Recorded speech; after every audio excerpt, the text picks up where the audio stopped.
Hello നമസ്കാരം, എല്ലാവർക്കും engine ബീറ്റ്സിൻ്റെ പുതിയൊരു വീഡിയോയിലേക്ക് സ്വാഗതം. ഇന്ന് മഹീന്ദ്ര ട്രിയോയുടെ പോരായ്മകളെക്കുറിച്ച് പറയാൻ വേണ്ടിയാണ് ഈ ഒരു വീഡിയോ ചെയ്യുന്നത്. ഞാൻ നേരത്തെ മഹീന്ദ്ര ട്രിയോയുടെ ഒരു യൂസർ റിവ്യൂ 2 ചെയ്തിട്ടുണ്ട്, അതേപോലെ റിവ്യൂയും ചെയ്തിട്ടുണ്ട്. അപ്പോൾ അതിൽ ധാരാളം കമൻറ്റുകൾ വന്നായിരുന്നു അതിൻ്റെ ഗുണവശങ്ങളെക്കുറിച്ചും പോരായ്മകളെക്കുറിച്ചും. അപ്പോൾ ഒരു യൂസർ റിവ്യൂ ചെയ്തപ്പോൾ യൂസ് ചെയ്യുന്നവരെ കൂടുതലും അവർക്ക് പോസിറ്റീവായിരുന്നു പറയാനുള്ളത്. പക്ഷെ അവർക്ക് 6 മാസം 10 മാസം മാത്രമാണ് ഉപയോഗിച്ചത്. അതിൽ കൂടുതലൊക്കെ ഉപയോഗിച്ചവരാണ് ഇതിൽ കൂടുതലും കമൻറ്റ് ചെയ്തത്. ഇപ്പോൾ 2018 മഹീന്ദ്ര ട്രിയോ നമ്മുടെ നിരത്തിലുകൾ ഇറങ്ങി തുടങ്ങിയത്. ഇപ്പോൾ ഏകദേശം 3 വർഷം, 2020 ആകുമ്പോൾ 3 വർഷമായി. ഇതിൽ ഇപ്പം മാറ്റങ്ങളൊക്കെ വരുത്തിയിട്ടുണ്ട് മഹീന്ദ്ര. അതിൻ്റെ ബാറ്ററിയിലായാലും ഇലക്ട്രിക്കലായാലും ബാറ്ററി സെല്ലിലായാലും അതേപോലെ ഡ്രൈവിംഗ് മോഡുകളിലായാലും പിന്നെ ഇൻറ്റീരിയർ ആണെങ്കിൽ എക്സ്റ്റീരിയർ, അങ്ങനെ ചെറിയ ചെറിയ മാറ്റങ്ങളൊക്കെ വരുത്തിയിട്ടുണ്ട്. അപ്പോൾ അതിന് പോരായ്മകളുണ്ടോ എന്ന് ചോദിച്ചാൽ പോരായ്മകളുണ്ട്. അത് പറയാൻ കൂടിയാണ് ഈ വീഡിയോ ചെയ്യുന്നത്. ഒരിക്കലും ഒരു പ്രോഡക്റ്റിനെ അങ്ങ് തരം താഴ്ത്തി കാണിക്കാനുള്ള രീതിയിലല്ല ചെയ്യുന്നത്. പോരായ്മകളുണ്ടോ എന്ന് ചോദിച്ചാൽ ഉണ്ട്. അതൊരു പരിമിതികളാവാം, പോരായ്മകളാവാം. അതിനെക്കുറിച്ചും കൂടി പുതുതായി എടുക്കാൻ പോകുന്നവർക്ക് അതുകൂടി അറിയുന്നത് നല്ലതാണ്. അതുകൊണ്ടാണ് ഈ ഒരു വീഡിയോ ചെയ്യുന്നത്. അപ്പോൾ ഇത് 1 വർഷം 1.5 വർഷത്തോളം ഉപയോഗിച്ചവരിൽ നിന്നും ഈ കമൻറ്റിലൂടെ നമ്പർ കിട്ടിയത് വിളിച്ച് ചോദിച്ചു. അപ്പോൾ അവർക്ക് കുറച്ച് ബുദ്ധിമുട്ടുകളുണ്ടായി. അതിൽ നിന്നൊക്കെ ഉൾക്കൊണ്ടാണ് ഈ വീഡിയോ ചെയ്യുന്നത്. അപ്പോൾ ഒറ്റപ്പാലത്ത് നിന്ന് അനിൽകുമാർ ചേട്ടനായാലും ശരി, വിതുരയിൽ നിന്ന് സന്ദീപ് ഏട്ടനായാലും ശരി, അശോക് കുമാർ, ശരത് ശശിധരൻ, അങ്ങനെ കുറേ പേര് നിന്നും പിന്നെ അല്ലാതെ ചോദിച്ചറിഞ്ഞതും ആയിട്ടുള്ള രീതിയിലാണ് ഞാൻ ചെയ്യുന്നത്. നിങ്ങളുടെ എല്ലാവരുടെയും സപ്പോർട്ട് ഉണ്ടാവണം. അപ്പം നേരെ നമുക്ക് വീഡിയോയിലേക്ക് കടക്കാം. പ്രധാന പോരായ്മ എന്നുള്ളത് എപ്പോഴും നമ്മളൊരു ക്വസ്റ്റ്യനായിട്ട് ചോദിക്കും, ഒറ്റ ചാർജിൽ 130 കിലോമീറ്റർ കിട്ടുമോ എന്ന്. അപ്പോൾ ആദ്യം ഇറങ്ങിയ മോഡൽ എന്ന് വെച്ചാൽ ME+, മഹീന്ദ്ര ഇലക്ട്രിക് പ്ലസ് എന്നൊരു ബാഡ്ജിങ്ങോട് ഓടിയതാണ്. അതിൽ 3 മോഡുകളാണ് driving mode, low, medium, high അങ്ങനെ വരുന്നു. ഇപ്പോൾ പുതിയതിൽ ME മാത്രമേ ഉള്ളൂ, മഹീന്ദ്ര ഇലക്ട്രിക്. 2 മോഡുകളാണുള്ളത്, എക്കോ മോഡും ബൂസ്റ്റ് മോഡും. ഈ ആദ്യം ഇറങ്ങിയ മോഡലുകളിൽ ചോദിച്ചറിയാൻ കഴിയുന്നത് 105, 115 മുതൽ ആ റേഞ്ചിലൊക്കെയാണ് അവർക്ക് ഒരു ഒറ്റ ചാർജിൽ കിട്ടുന്നത്. 100, 115 ആ റേഞ്ചിൽ കിട്ടുന്നുണ്ടെന്നാണ് അറിയാൻ കഴിയുന്നത്. ചിലർക്ക് അതിലും താഴെ വരുന്നുണ്ട്. ഇപ്പോൾ ഇറങ്ങുന്ന അതിൽ ഒരു 110 to 120 ആ റേഞ്ചാണ് കുറച്ച് പേരിൽ നിന്ന് അറിയാൻ കഴിഞ്ഞത്. ഞാൻ ഇതിൻ്റെ പോരായ്മ എന്ന് പറയാൻ വന്നത് ഈ കിലോമീറ്ററിൻ്റെ കാര്യമല്ല.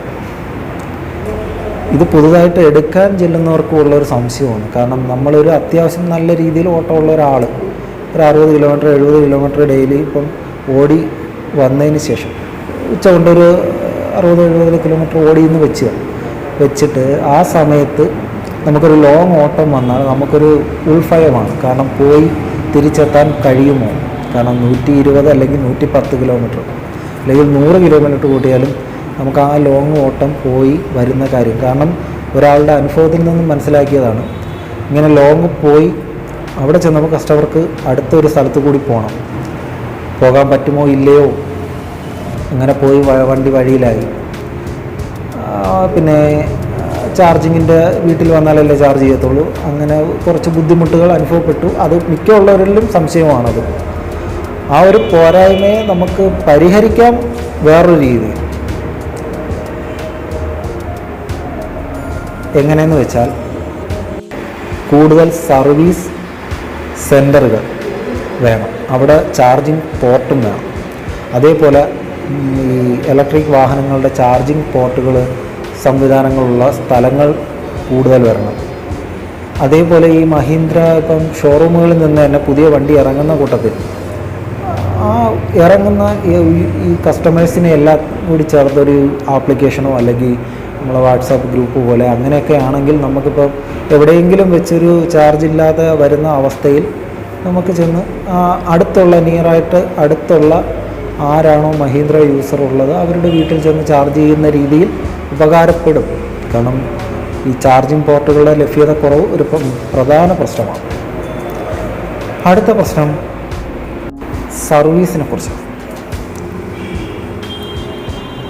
സർവീസ് നമ്മളിപ്പോൾ ഒരു വണ്ടി എടുക്കാൻ ചെല്ലുന്ന സമയത്തുള്ള ഒരു പെരുമാറ്റമല്ല സർവീസ് ടൈമിൽ ചെല്ലുമ്പോൾ ഈ ഷോറൂമുകാർക്കുള്ളത്. അത് ഒരു 10 ഷോറൂം എടുത്താൽ ഒരു 7 ഷോറൂമും അങ്ങനെ വരുന്നുണ്ട്. സർവീസ് മോശമായതുമുണ്ട്.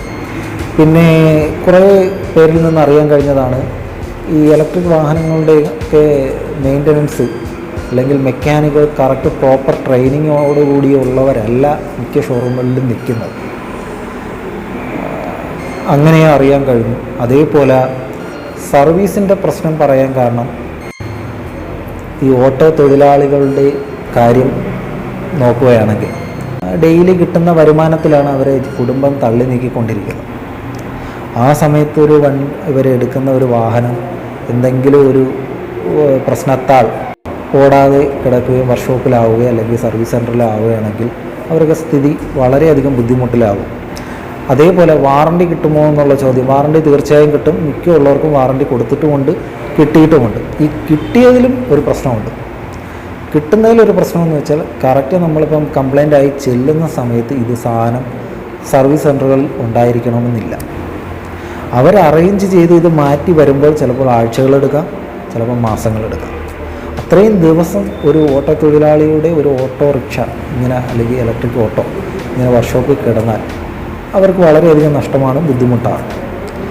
അത് ഇവിടെയും പ്രവണതയുണ്ട്. കാരണം സാധനം എല്ലാ ഷോറൂമുകളിലും അവൈലബിൾ അല്ല, പിന്നെ വരുത്തി മാറിക്കൊടുക്കുകയാണ്. അപ്പോൾ ആ ഒരു പോരായ്മ എനിക്ക് തോന്നി. അടുത്ത നിങ്ങളെല്ലാവരും ചോദിക്കുന്ന മെയിൻ ക്വസ്റ്റ്യനാണ്, ഇത് കയറ്റം വലിക്കുമോ? തീർച്ചയായും കയറ്റം വലിക്കും. നല്ല റോഡാണ്, ഭയങ്കര കുത്തു തേരിയാണ് എന്ന് വെച്ചാൽ വളരെ വലിയ തേരി അങ്ങനെയല്ല, ഒരു അത്യാവശ്യം വലിയ തേരി റോഡും നല്ലതാണ് എങ്കിൽ വണ്ടി കയറും. പക്ഷെ പൊട്ടിപ്പൊളിഞ്ഞ റോഡ്, അതേപോലെ നല്ല വളരെ വലിയ തേരി പാതി കൊണ്ടുവന്ന് നിർത്തിയിട്ട് വീണ്ടും കയറ്റുക, അതൊക്കെ വളരെ ബുദ്ധിമുട്ടാണ്. ചിലപ്പോൾ പാസഞ്ചറിനെ ഇറക്കിയ ശേഷം വണ്ടി കയറ്റി അങ്ങനെ അവസ്ഥകൾ വന്നവർ ഉണ്ട്. അതുകൊണ്ടാണ് അത് പറയുന്നത്.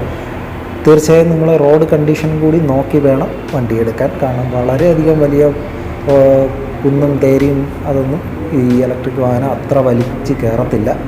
3 പാസഞ്ചറോട് കൂടിയോ അല്ലെങ്കിൽ വെയിറ്റുള്ള സാധനങ്ങളുമായിട്ടൊക്കെ പോവുകയാണെങ്കിൽ അതൊരു പോരായ്മയാണ്. നിങ്ങൾ കുറേയിടത്ത് കേൾക്കാം റോഡ് കണ്ടീഷൻ, കേരളത്തിൻ്റെ റോഡ് കണ്ടീഷൻ മോശമാണ്. ഈ റോഡ് കണ്ടീഷൻ ശരിയായ ഇലക്ട്രിക് വാഹനം സുഖമായിട്ട് കൊണ്ടുനടക്കും.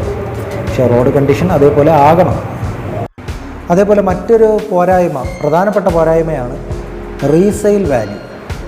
ഈ ഇലക്ട്രിക് വാഹനങ്ങൾ ഒരു പക്ഷേ നമുക്ക് ഇഷ്ടമായില്ല, അത് മറിച്ച് വിൽക്കണം എന്നുള്ള ഒരു ഓപ്ഷൻ ചെല്ലുമ്പോൾ ഇതാർക്കും വാങ്ങാൻ താല്പര്യമില്ല. കാരണം റീസെയിൽ വാല്യൂ ആണ്.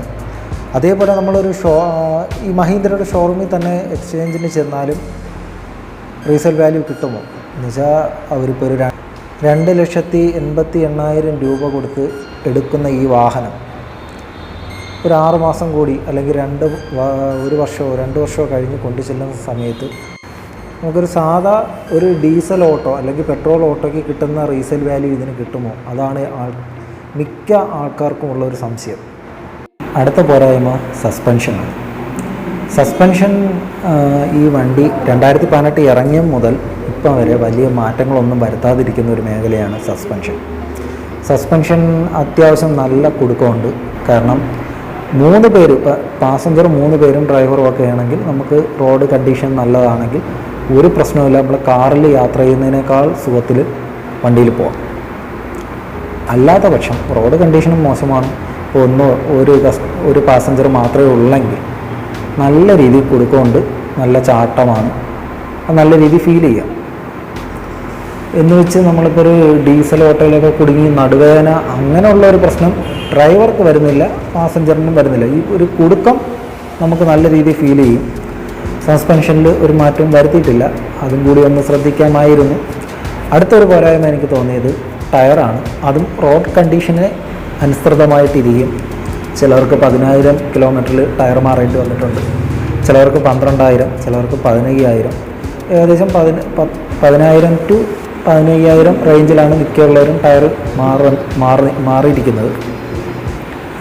അപ്പോൾ അതും റോഡ് കണ്ടീഷന് ബേസാണ്.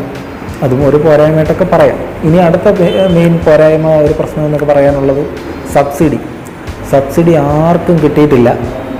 കിട്ടുമെന്നൊക്കെ പറഞ്ഞാണ് എല്ലാവരും കൊടുത്തിരിക്കുന്നത്. പക്ഷേ ആർക്കും കിട്ടിയിട്ടില്ല. കിട്ടിയവർ ആരെങ്കിലും ഉണ്ടെങ്കിലും ഒന്ന് കൈപൊക്കിയേക്കണേ, കമൻറ്റിലെങ്കിലും ഒന്ന് കൈപൊക്കി കാണിക്കണേ. ആ മഹാനൊരു പൊന്നാട അണിയിക്കേണ്ട, കാരണം ലക്ഷത്തിൽ ഒരാളെ കാണുകയുള്ളൂ. അതുകൊണ്ടാണ്.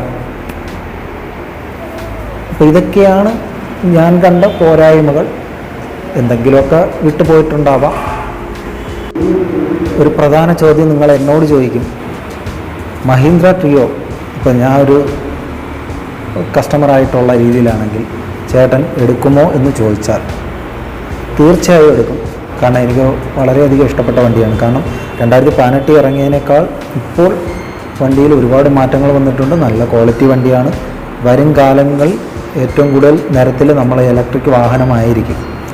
അപ്പോൾ അതൊക്കെ നോക്കിയാണെങ്കിൽ എനിക്ക് വലിയ പോരാ. കാരണം ഇലക്ട്രിക് ഓട്ടോറിക്ഷകളിൽ ഏറ്റവും ഇപ്പോൾ ഇറങ്ങുന്നതിൽ നല്ല വണ്ടി എന്ന് മഹീന്ദ്ര നിസ്സംശയം പറയാൻ കഴിയും. അതേപോലെ ഒരു ഇലക്ട്രിക് വണ്ടി, ഓട്ടോ എന്നല്ല ഞാൻ പറയുന്ന, ഇലക്ട്രിക് വാഹനം ഒരു 10 മരം നടുന്നതിന് തുല്യമാണ്. കാരണം പ്രകൃതി സൗഹാർദ്ദമായിട്ടുള്ള വാഹനങ്ങളാണ് ഇലക്ട്രിക് വാഹനങ്ങൾ. അതിനെ തന്നെ ചിലർ കീറി മുറിച്ച് ഈ ഇലക്ട്രിക് വാഹനത്തിന് കറണ്ട് വേണം, കറണ്ട് ഉൽപ്പാദിപ്പിക്കാൻ ജനറേറ്റർ വേണം, ജനറേറ്ററിന് ഡീസൽ വേണം എന്നൊക്കെ പറയുന്ന കുറേ പേരുണ്ട്. അതൊന്നുമല്ല, ഇലക്ട്രിക് വാഹനം എനിക്കിഷ്ടമായോ എനിക്കിഷ്ടമായി. ഇതിന് കാരണം പോരായ്മകളെക്കാൾ വളരെയധികം ഗുണങ്ങൾ ഒരുപാടുണ്ട്. പിന്നെ ഈ കുറച്ച് മാറ്റങ്ങൾ മഹീന്ദ്ര ഭാഗത്തുനിന്ന് കുറേ ഉണ്ടാകാനുണ്ട്. അതും കൂടിയൊക്കെ ആയാൽ നല്ല രീതിയിൽ സെയിലും നടക്കും, ഒരുപാട് പേര് ഉപയോഗിക്കുന്നവർക്കെല്ലാം നല്ല ബെനിഫിറ്റ് ഉണ്ടാകുന്ന ഒരു വണ്ടി തന്നെയാണ് തീർച്ചയായും. അപ്പോൾ നിങ്ങൾക്ക് ഈ വീഡിയോ എല്ലാവർക്കും ഇഷ്ടമായി എന്ന് പ്രതീക്ഷിക്കുന്നു. എന്തെങ്കിലുമൊക്കെ കാര്യങ്ങൾ വിട്ടുപോയിട്ടുണ്ടെങ്കിൽ ക്ഷമിക്കുക. നിങ്ങളെല്ലാവരുടെയും സപ്പോർട്ട് ഉണ്ടാവണം. ഈ വീഡിയോ ഇഷ്ടമായെങ്കിൽ ലൈക്ക് ചെയ്യുക, ഷെയർ ചെയ്യുക, സബ്സ്ക്രൈബ് ചെയ്യുക. അപ്പോൾ അടുത്തൊരു വീഡിയോയിൽ കാണാം. Thank you.